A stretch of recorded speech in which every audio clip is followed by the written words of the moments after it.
C'est à présent une jeune femme de 32 ans, une américaine, qui est suivie sur X par quasiment 2 millions de personnes. Elle s'appelle Laura Loomer. Alors, elle ne travaille pas dans l'administration américaine, mais elle plaît beaucoup à Donald Trump, qui l'écoute aussi beaucoup. Mais c'est ce qu'on appelle une influenceuse, sauf qu'elle ne fait pas dans le tuto mode, les conseils maquillage. Elle fait dans le racisme et la xénophobie. D'ailleurs, elle se dit elle-même fière islamophobe.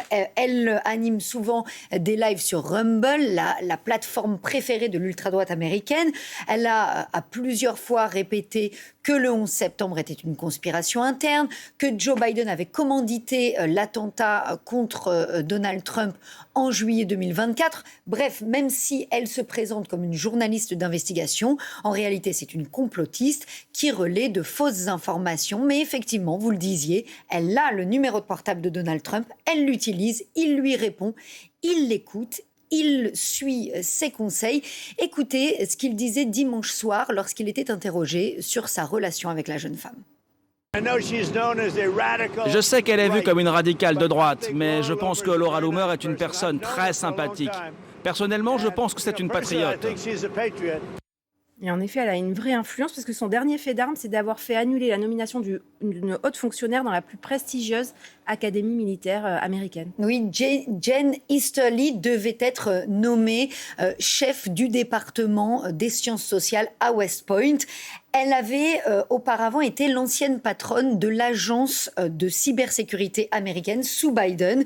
Et il a donc suffi de ce tweet que vous voyez de Laura Loomer dénonçant une embauche épouvantable et évoquant des taupes au sein du ministère de la Défense pour que le Pentagone rétropédale moins de 24 heures plus tard. Et ce qui est intéressant, c'est que le porte-parole du Pentagone a repris l'argumentaire de l'influenceuse en estimant qu'il ne fallait pas faire des cas des militaires des militants de la censure.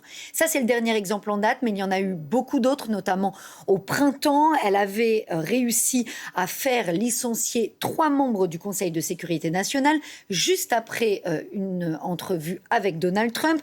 Elle a aussi fait virer le directeur de la National Security Agency, la NSA, et son adjointe. Elle s'est autoproclamée gardienne de la loyauté et en fait, elle passe au crible tous les antécédents des hauts fonctionnaires qui sont déjà en poste ou qui doivent être nommés. Et si elle a le moindre doute quant à leur loyauté envers Donald Trump, elle le signale et parfois ils sont donc virés. Aujourd'hui, elle est devenue une figure extrêmement puissante et pour certains incontrôlable de l'administration Trump. Et sans aucune légitimité démocratique, il faut bien le rappeler. Et d'ailleurs, elle ne fait pas l'unanimité, y compris dans le camp MAGA. Oui, le New York Times résume cela dans un article publié hier. Elle a peu d'amis dans la West Wing, c'est-à-dire l'aile ouest de la Maison-Blanche, mais un admirateur dans le bureau ovale.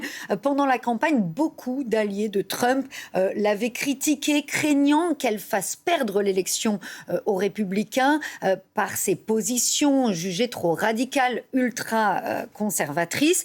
Finalement, Trump l'a emportée, on le sait, mais elle n'a pas intégré l'administration comme elle le souhaitait parce que trop de voix s'élever contre elle. On voit tout de même ces derniers jours qu'elle a gardé une influence à la Maison-Blanche, qu'elle continue sa chasse aux sorcières, y compris dans les cercles les plus proches de Donald Trump. Merci Sophie Burrich pour ce portrait très complet de Laura Loomer, dont on va donc probablement encore entendre parler.